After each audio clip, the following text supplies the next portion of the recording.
Ta-da! Hello. Hello. How's it going? Good, good. Welcome back. Well, it's good to be back. What are we doing today? Well, we're going to do something really fun that was inspired by someone high up in education. Ooh. We are going to make some items using our iron. Really? Uh-huh. Okay. Yeah, because I figure, remember, I have to do things that students can have, and students can have irons. All right. Students can have irons if they have irons. If you do not have an iron, there should be one in your dorm. So go get it and have some fun making some food. So I have an iron that I've already emptied all the water out of. That's the first thing you want to do because you really don't want to use steam. And to be able to use it so that it won't get anything in the little holes, because you wouldn't want to use it on clothes after that, I have the nonstick foil that I used last time. And we're going to cover the iron. Now I suppose if you didn't want to cover the iron, you could just set this on top of the food that you're going to make and iron over it, but I kind of like to cover it, so if you would, please. All right. Which side is it? Let's see this side. All right. So we want which side facing out? the non-stick, and be careful not to make a hole in it, because if you do, I'll have to get another piece. Then it'd be, what's the point? Now, what are we going to iron on? There are a lot of things you could use. You could take an ironing board that you might have, tabletop kind or whatever, and cover it with a towel and cover it with some foil. Or how about a textbook? Well, we do pay enough for them. Yeah, you may as well put them to use some other way. So you could take this All right. and you could cover it with a towel. Because I was right. thinking you wouldn't want to just iron directly on the book. So I'm thinking pad it with a towel and that does cover it. tend to cut down on its resale value. Yeah, you wouldn't want to scorch the pages or something, you know, so be careful. And then cover this with the foil. Or let's say you have a cookie sheet. And even if you don't, you know, you don't have to get that, but that's what we're going to use today that's covered in the foil. And it's kind of cool because it makes it nice and slick, you know, really slick. Yeah.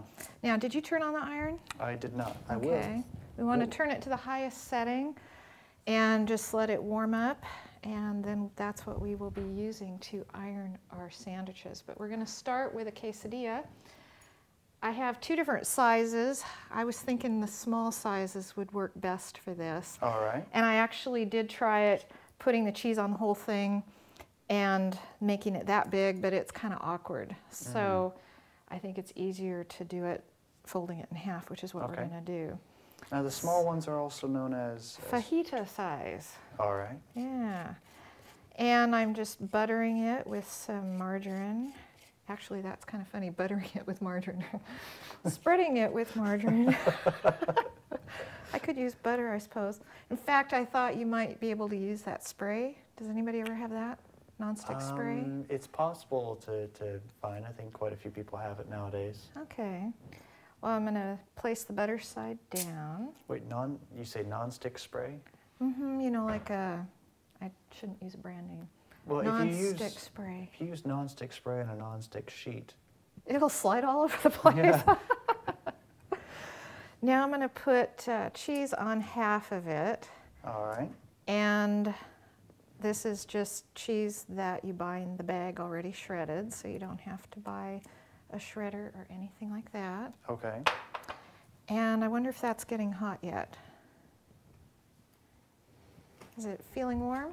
I feel some warmth. Oh yes, it's quite warm, yes. So fold it in half. Okay. And I'm going to take my hand away as soon as you bring that down, okay? Ooh. Can you hear it sizzle? I hear it working already. It's so fun. It's so great. Now, you could put other things in there too, you know, if you wanted to. Other things that you might have that are still good in your fridge. Yeah, I wouldn't trust most things that are in a dorm fridge. But you might have some salsa or some something else that you might want to put. Look at it, it's already getting brown. It's already nice and golden right there. Now we're going to make grilled cheese, the same idea. I'm going to butter 2 pieces of bread and put the buttered side on the outside, or rather the margarine side. And, oh, okay, you want to flip that over? Okay. I figure you can just use the knife you're already using and grab it and flip and then iron again. Don't need a spatula or anything. And so I have cheddar cheese here. I actually didn't make it up to the store this time to see what's up there, but that's okay. We'll use what we have. This is actually relatively quick. It is. Yes, I had fun doing this at the conference office practicing. And it attracted a crowd. It was quite interesting. So here's the grilled cheese ready to go. And again, if you wanted to put some other things in it, if you like pickles or whatever you happen to have, that would work. And it's just about done. Quick little snack. Nice and wrinkle-free. Yeah, I think that's... All right, here we go. So quesadilla is ready, and now we'll do the grilled cheese in the same way. Let's listen for the sizzle. That means it's working. Yes. You know, I tried it the first time I did it when I got this idea to set the iron upside down and prop it with books and set the food on top. Well, there were a couple of issues with that. If it wasn't level, the food would slide off. Second issue is most irons nowadays turn off on them by themselves if they're not used. So pretty soon it's like, wait, it's not cooking. And so we realized that it was because the iron hadn't been moved. So the good thing about doing it this way is that you're moving the iron, you're picking it up, that keeps it working and it doesn't turn off on you. So there actually is a wrong way to do this. A less effective way, I guess. There we go. I wouldn't call it wrong because it, you know, would still work, but just might take a little longer. It's looking pretty good. That looks yummy. And we'll do the flip thing and do the other side. Can you see yourself doing this in your dorm room? I can totally see myself doing this. Might even be worth going to Goodwill and getting an iron. Yeah, yes, indeed.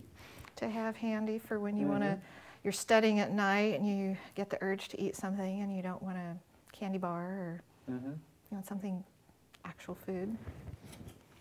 If you do happen to do this and use one of the dorm irons, make sure you clear it with the desk worker or the dean or an RA. If they aren't around, remove the fire alarm smoke detector before attempting such endeavors. Why, you think it might trigger the smoke alarm? I got a hunch. Oh, I don't know. Is it looking done?